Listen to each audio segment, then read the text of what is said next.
Story 1. Her name was Kara, and we met the first week of college. She was loud, funny, fearless, the kind of person who always pulled you into her gravity. People wanted to be her, or wanted to be next to her. I was the shy one, the girl who sat in the back of the lecture hall, the one professors forgot existed until roll call. So when Kara asked if I wanted to grab coffee with her one afternoon after class, it felt like being chosen by the sun. We became inseparable. We'd stay up late, binge-watching true crime shows, swap clothes like sisters, and talk about everything. Family, fears, dreams, guys. Kara made me feel seen, like maybe I wasn't just the background character in everyone else's story. But the closer we got, the more I started noticing things. Small, strange things. Like how she'd always steer the conversation back to her, or how she'd dig through my phone if I left it unlocked, laughing it off as just being curious. Then there were the lies. She once told our mutual friends that I had a breakdown in the library and started screaming at strangers. That never happened. But when I confronted her, she looked me straight in the eye and said, "You probably don't remember. You were spiraling." There was one night that really stuck with me. We were at a party, and she kept filling my cup. I told her I'd had enough. I said no. She pouted, called me boring, and then smiled at some guy across the room. The next thing I knew, she handed me a fresh drink and whispered, "Just trust me." I don't remember much after that. I woke up in my dorm room, fully clothed, the front of my shirt stained, my head pounding. She said I was just overreacting to cheap vodka, but something didn't feel right. From that moment, I started keeping my distance. Not a lot, just enough to breathe. I'd make excuses, say I was busy, say I had to study. And every time I pulled away, Kara would double down, showing up unannounced at my door, sending gifts, guilt-tripping me in long emotional texts that started with, "I just feel like you're leaving me behind." One afternoon, I found something in my drawer that didn't belong to me. A photo, an actual printed photo of me sleeping in my dorm, taken from the foot of my bed. I froze. There was no note, no message, just the photo. I locked my door for days after that. Kara came knocking 3 times. I never opened. But the worst hadn't happened yet. That came the weekend I decided to go home for my dad's birthday. I never told Kara. I left without saying a word. But when I arrived at my parents' house, my mom looked confused and said, "Wait, I thought you weren't coming. Your friend called and said you were sick." I asked her, "What friend?" She said, "Kara." That's when I knew. This wasn't just toxic. This wasn't just clingy or jealous. This was an obsession. I didn't sleep the first night I was home. Every time I closed my eyes, I imagined Kara standing at the foot of my bed again, holding a camera, watching me breathe. The thought of her being in my room, maybe while I was gone, maybe while I was there, made my skin crawl. I didn't tell my parents everything, just enough to make them take it seriously. My dad checked all the locks that night. My mom offered to call her.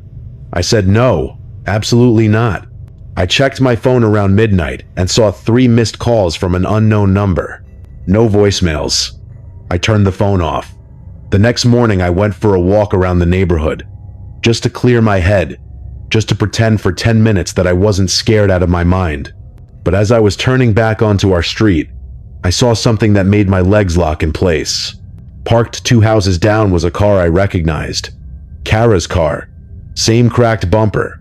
Same dumb "Let's Rage" bumper sticker. I stood there staring at it until I saw movement behind the windshield. Someone ducking. I didn't run. I backed away slowly, heart hammering, then turned and walked calmly into the house. I locked the door behind me and called the police. They found the car half an hour later. Empty. No Kara. She was gone. But inside the vehicle, they found a handwritten note that made my blood go cold. It said, "You were supposed to bring me home with you." That night, I didn't leave my parents' side. My dad slept in a chair by the front door with a bat. My mom barely spoke. We were all waiting for something to happen, but nothing did. The next day, I filed a restraining order. The police tried to find her. No luck. Her dorm had been cleared out. No forwarding address. No social media. She vanished. I went back to school weeks later, still looking over my shoulder every time I walked to class. I changed dorms. I changed my phone number. I stopped trusting people so easily. But there was one final thing that happened. Something that confirmed Kara was still out there.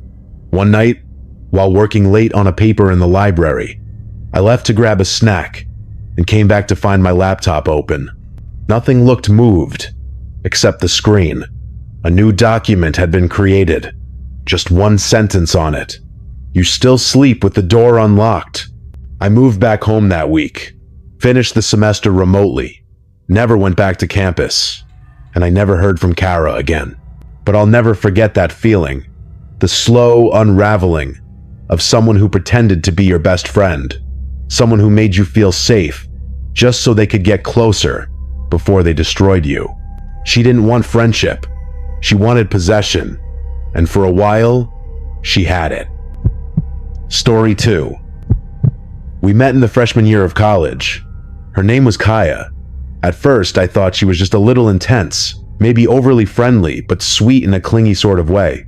She sat next to me in Psych 101, offered me gum, and then somehow we were walking to class together every morning. I didn't mind it. College was new and lonely, and it felt nice to have someone latch onto me so quickly. Kaya made me feel seen. That's probably why I ignored the red flags. Like how she always asked where I was going, who I was texting, or why I didn't respond fast enough, or how she memorized my class schedule and started showing up outside each room. I brushed it off. She was just a friend, a best friend, she kept saying. I'd never had someone call me that so quickly before. It got weirder when I started seeing someone. His name was Devin. We kept it low-key at first, just lunches, studying together, and then eventually, late-night hangouts in the dorm lounges. Kaya didn't like it. She made faces every time I brought him up, said things like, "He's not good enough for you," or "I just feel like he's hiding something." One night she cried, actually cried, saying she felt abandoned. She said I was changing and that I didn't need her anymore. I apologized. I felt guilty. But Devin told me straight, "That girl's obsessed with you." I started to notice just how much Kaya inserted herself into every part of my life. She'd come over without asking, borrow my clothes without returning them, and even copy my outfits. One time, I caught her watching a private story I'd made just for close friends. One I hadn't added her to. Somehow, she was still seeing it. I asked her. She said maybe someone showed it to her. But I hadn't even posted anything that juicy. Just a clip of me and Devin watching a movie in his room. She said it was disrespectful to keep secrets from her. The tone in her voice that day, it didn't feel like friendship. It felt like possession. Spring break was coming up. I told Kaya I'd be heading home for a few days. She asked if she could come. I lied. I told her my parents said no. They wanted family time. They were strict about guests. She didn't take it well. Her smile dropped. She asked 3 more times in different ways. Even said she could just be quiet and stay in the background. I said no firmly. That night, my dorm door was scratched like with keys. I didn't see who did it. No one was caught. But my RA said it was probably just some drunk upperclassman messing around. Still, I knew. I knew in my gut who had done it. When I came back from break, things were off. My room felt weird, like someone had been in it. I kept a small notebook in my drawer, one where I vented about college, about Kaya, even about Devin. It was open. The pages had been flipped. I asked my roommate. She said she hadn't touched anything. But Kaya started acting cold, distant, not angry, more smug, like she knew something, like she was waiting. One night she texted me. Funny what people write when they think no one will read it. My stomach dropped. I called her. She didn't answer. Then she posted a story, just a selfie, but in the background, I saw something that made my skin crawl. my journal, on her desk. She didn't even hide it. That was the night I decided to cut her off completely. I didn't say goodbye. I blocked her number, told my RA everything, changed the lock code on our door. She was removed from my class group chats. I thought it was over, but then I started getting anonymous messages, the burner accounts on Instagram, stuff like, "You're not safe at night," or "People don't like being abandoned." One of the messages had a picture of me walking back from the library, taken from a distance. I could see the timestamp. It was just an hour old. I went straight to campus security. They said they couldn't do much unless there was a direct threat or proof of who sent the messages. They told me to stay in well-lit areas and walk in groups. I stopped going out after dark. I stopped feeling safe in my own room. I started sleeping with a heavy flashlight next to my bed. And still, she was never officially connected to any of it. But then, one night, she slipped. She posted a photo of her feet, propped up on a coffee table. Nothing special, except that table. It was in the dorm lounge on my floor. And the picture had been posted 10 minutes before I saw it. My heart started racing.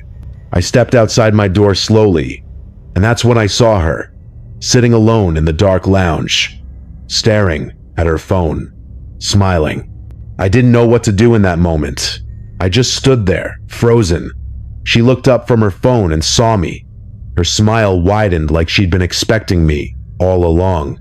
I turned around and walked right back into my room, heart pounding in my ears, locking the door behind me as fast as I could. I called campus security again, told them she was loitering on my floor and making me feel unsafe.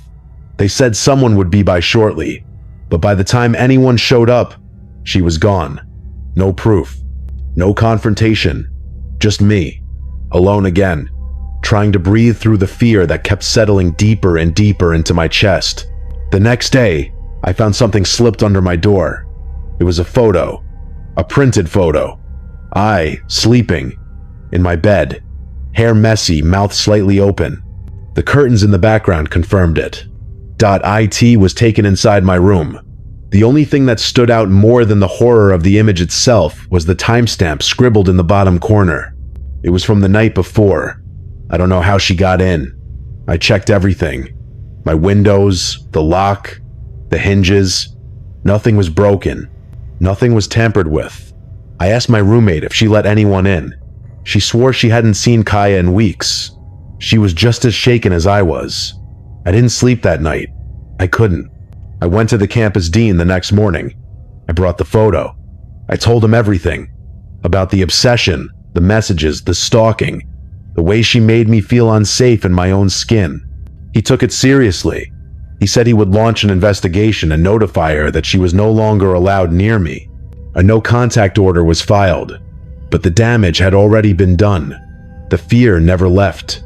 It followed me into every hallway, every class, every shadow that flickered when I was walking back from the library. For a few weeks, things went quiet. Her social media went dark. I heard rumors she'd transferred, that she'd moved off campus. Her parents pulled her out of school altogether. I started to breathe again. Slowly, I got back into a rhythm. I even started seeing Devin again. But the thing about people like Kaya is that they don't disappear. Not really. It was the middle of finals week when I found the second photo. It was in my backpack, inside my notebook. I hadn't even noticed it until I sat down in the library to study. It was another photo of me, this time from a distance.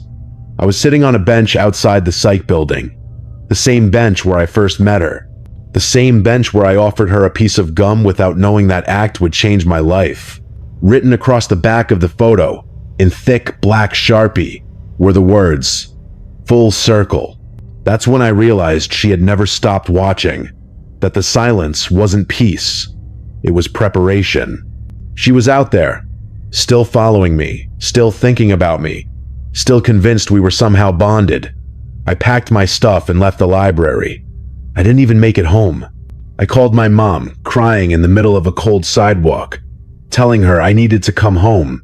She didn't ask questions. She booked the next flight. I left the next morning. I didn't tell anyone I was gone. I didn't post about it. I didn't text my friends. I just disappeared. For 3 weeks, I stayed in my childhood bedroom, trying to get my mind back, trying to feel safe again. It worked, mostly, until the letter came. No return address, no postmark, just my name, handwritten. Inside was a note that simply read, "I miss you. I hope you're thinking about me too." And taped to the note another photo. Me, sitting at the kitchen table in my parents' house, taken through the window. That was the last straw. We filed a restraining order, hired a private investigator.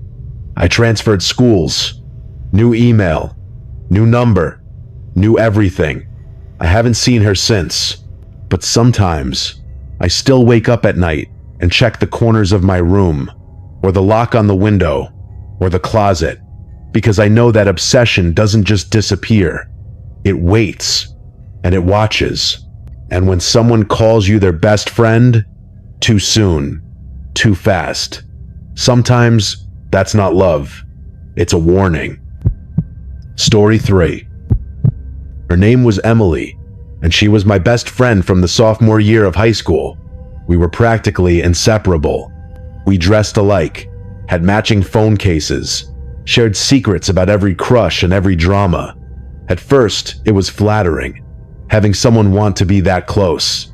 But over time, there were little things that didn't sit right. She started copying the way I talked, the slang I used. She laughed the exact way I did, even mimicking the way I scrunched my nose when I giggled. Still, I brushed it off. I thought, maybe she just really admires me. Maybe that's all it is. Then she started dating Kyle. The thing is, I had a crush on Kyle. I told her that. Literally 2 days before they became official, I had confided in her that I really liked him. I was thinking about asking him out. She didn't even look guilty when she told me they kissed at that party. She just said, "Oh my God, you'll find someone better." Like it didn't matter. I should have walked away from her then, but I didn't. I tried to be the mature one, tried to stay friends. Senior year came, and things got weirder. My mom was in the hospital after surgery. Emily showed up at my house with a casserole she said she had made. I thanked her. My dad tried it and noticed it tasted identical to the one my aunt always made. Turns out, she stole the whole thing, container and all, from our porch. My aunt had dropped it off 2 hours before. Emily had represented it like it was her own gesture. It creeped me out. I didn't even confront her. I just didn't want to believe she could be that fake. The next month, I was invited to a scholarship interview out of town. It was a huge deal for me. I told Emily I'd be away that weekend and asked her to grab my mail. She agreed, eagerly. The night before the interview, I got a text from my mom. "You left your dress in your room. Emily just dropped it off. Good luck tomorrow." I froze. I never told Emily what dress I was wearing. I never told her I left it behind. That meant she had gone into my house, into my room, and looked through my stuff. Without permission. I was too shaken to focus. I bombed the interview. I finally decided to put some distance between us. I didn't block her or cut her off. I just slowly stopped texting first, stopped replying fast. But she noticed. She always noticed. One night, around 2 a.m., my phone buzzed with a message. "Why are you avoiding me? I know you're awake. You posted 5 minutes ago." I hadn't told anyone I was home that night. I was staying with my cousin across town. No one should have known. The next morning, my cousin showed me something. Her security camera had caught someone outside, standing near the tree line just before sunrise. A girl, same height, same long hair as Emily, standing there, watching the house, doing nothing else. No knock, no message, just watching. I wanted to throw up. I told myself it could be anyone, that it wasn't her, that maybe it was a neighbor or some lost kid or anything else. But I knew. Deep down, I already knew. 2 days later, I got a text from an unknown number. It just said, "Your cousin's dog is cute. He didn't even bark at me." That's when I knew it was her. The dog always barked at strangers. Always. except family, except me, or Emily, because she had been around enough. She knew how to feed him, play with him, lure him. That night, I locked my bedroom door. I slept with a knife under my pillow. I told my parents everything, and I finally blocked her on everything. But I knew this wasn't the end. Not for her. Not for someone like Emily, because she didn't see herself as dangerous. She thought we were still best friends. She thought we were still the same. And the scariest thing wasn't what she'd done already. It was what she might do next. Thinking it was all out of love. Weeks passed without any sign of her. I thought maybe blocking her had worked. Maybe she'd finally gotten the message. I let my guard down.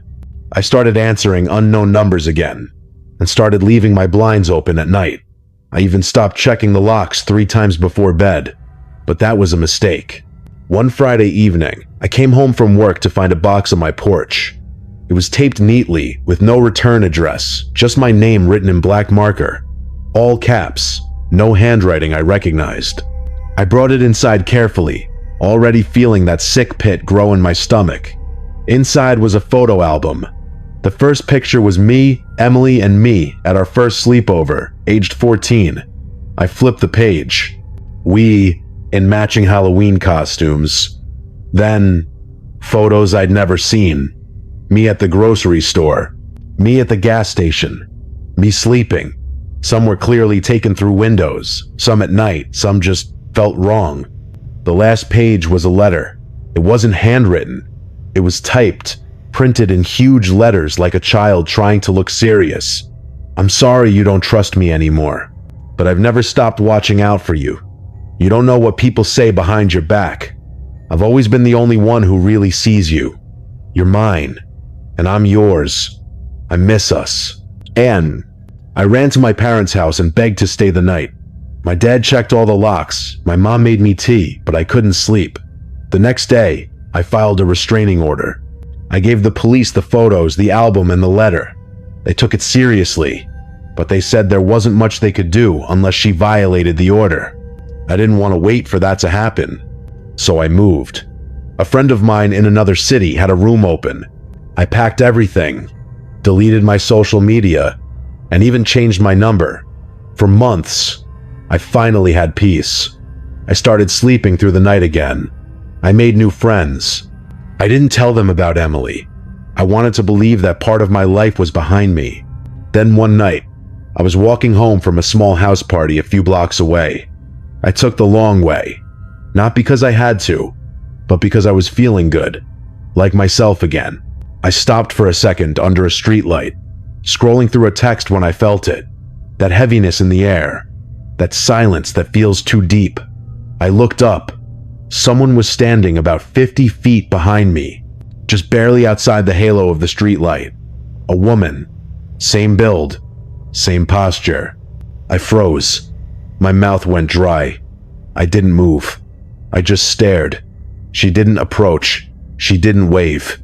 She just turned around, slowly, and walked away. I ran home. I didn't look back. I locked every door and window and spent the night in my roommate's room. I didn't tell her the whole truth, just that someone had followed me, that I'd had a stalker in the past. She insisted we get cameras, so we did. One on the front door, one on the back. For a week, nothing happened. Then, one morning, there was a package at our door. No name, no return address. Inside was a hoodie, the same kind I'd lost years ago at Emily's house. And underneath it, a picture, and my roommate is watching television. The timestamp was from 3 nights before. I knew what she was doing. She was reminding me she could still find me, that she hadn't given up, that she never would. We took it to the police again. They reviewed the footage. That night, the camera at the back had glitched out for 20 minutes. Static. Just long enough for someone to drop the package, walk away, unseen. They dusted for prints. Nothing conclusive. But I knew. They said all the right things. They'd increase patrols. They'd check footage in the area. But I could tell they thought I was just paranoid. Overreacting. Maybe I was. But that didn't mean I was wrong. We moved again. This time, I didn't tell anyone where. No social media, no check-ins, nothing. I don't even use my real name online anymore. It's been quiet since, but some nights, when it's too still, when I see a shadow shift, when I feel watched for no reason, I wonder if she's still there, still waiting. Because best friends never let go. Not the crazy ones. Not the ones who think you belong to them. Not the ones who convince themselves it's love.